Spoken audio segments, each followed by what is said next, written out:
School के वो दिन तो याद होंगे जब हम एग्ज़ाम से एक दिन पहले रट्टा मारने के लिए बैठ जाते थे। मोस्ट प्रोबेबली नई एजुकेशन पॉलिसी से शायद स्टूडेंट्स की लाइफ में ऐसे दिन ना आए। हेलो एवरीवन, इस वीडियो में हम नेशनल एजुकेशन पॉलिसी 2020 के बारे में जानेंगे। 29 जुलाई 2020 को यूनियन कैबिनेट ने नेशनल एजुकेशन पॉलिसी 2020 को अप्रूवल दे दिया।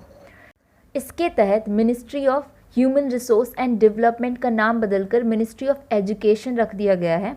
And also budget allocation education के लिए 4.43 से बढ़कर 6% ऑफ जीडीपी हो गया है। पहले हम स्कूल रिफॉर्म्स के बारे में जानेंगे, उसके बाद college reforms. School reforms, universalization of early childhood care and education. पहले इंडिया में 6 से 14 साल के बच्चों के लिए कंपलसरी एजुकेशन था, लेकिन अब 3 से 6 साल के बच्चे भी इसमें इंक्लूड होंगे। एनसीईआरटी एक नया फ्रेमवर्क डेवलप करेगी 3 से 8 साल के बच्चों के लिए, जहां पर उन्हें आंगनवाड़ी और प्री प्राइमरी स्कूल में इस फ्रेमवर्क के अकॉर्डिंग पढ़ाया जाएगा। दूसरा है 5+3+3+4 स्ट्रक्चर। पहले इंडिया में 10+2 स्ट्रक्चर था, लेकिन अब इसे 5+3+3+4 कर दिया गया, जिसमें पहला फाउंडेशनल स्टेज है जहाँ पे nursery, KG1, KG2, first and second class के बच्चे होंगे। इसमें 3 से 8 साल की उम्र के बच्चे होंगे। दूसरी प्रीपैरेटरी स्टेज है जहाँ पर 8 से 11 साल के उम्र के बच्चे होंगे, और यह 3rd, 4th और 5th क्लास के लिए होगा। तीसरी मिडिल स्टेज होगी जहाँ पे 6th, 7th and 8th class के बच्चे होंगे, और चौथी होगी सेकेंडरी स्टेज जहाँ पे 9 से 12 क्लास तक के बच्चे होंगे। तीसरा है reform in school curricular and pedagogy.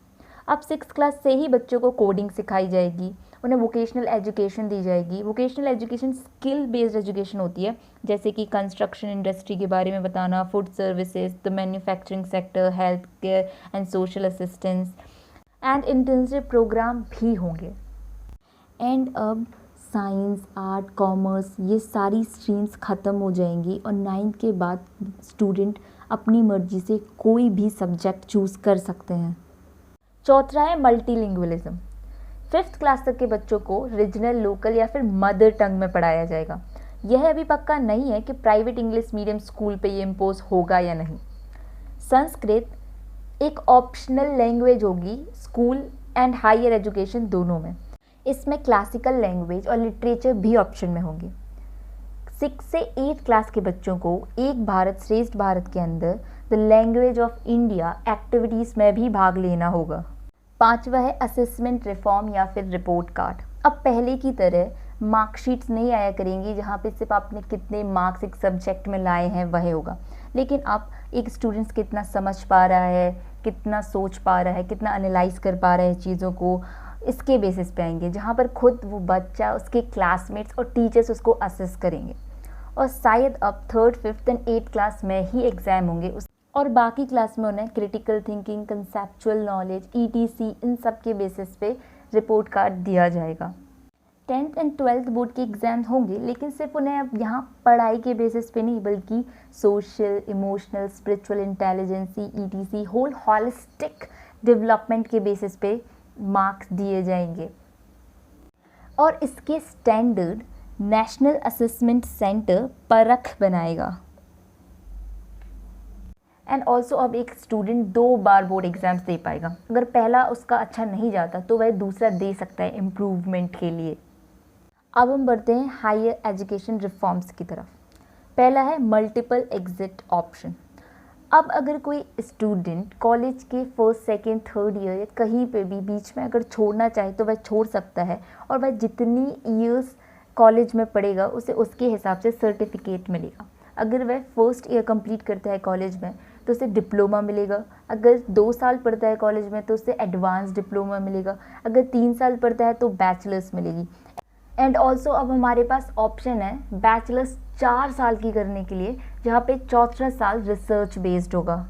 दूसरा है अब हर हायर एजुकेशन इंस्टीट्यूशन, चाहे पब्लिक हो या private, higher education commission of India के द्वारा ही गवर्न किया जाएगा। तीसरा है common entrance exam. National education policy ने प्रपोज किया है कि हर एजुकेशन इंस्टीट्यूशन में एडमिशन के लिए एक ही एंट्रेंस एग्ज़ाम हो जो कि नेशनल टेस्टिंग एजेंसी कंडक्ट कराएगी।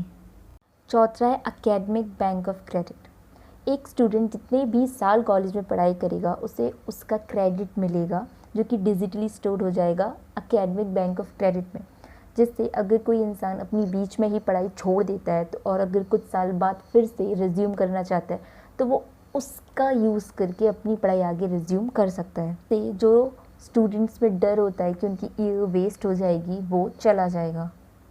पांचवा है ऑटोनॉमी।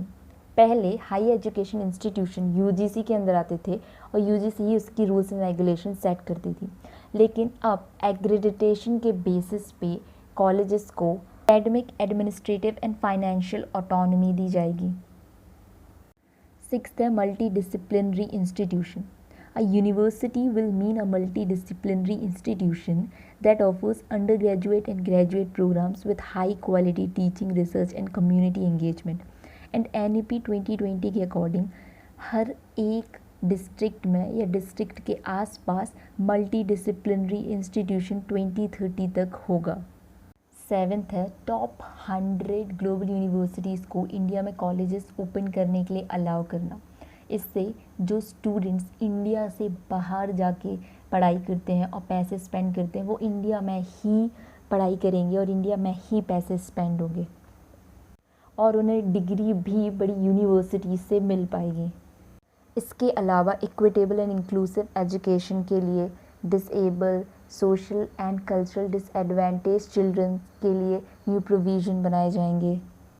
एक्सपेरिमेंटल लर्निंग को प्रमोट किया जाएगा, करिकुलम कंटेंट को कम किया जाएगा, नेशनल रिसर्च फाउंडेशन बनाई जाएगी रिसर्च को प्रमोट करने के लिए, ऑनलाइन एजुकेशन, डिजिटल एजुकेशन को प्रमोट किया जाएगा, स्कूल और कॉलेजेस की फ़ीस पे कैप रखा जाएगा जिससे वो एक लिमिट से ज़्यादा फ़ीस ना बढ़ा पाएँ।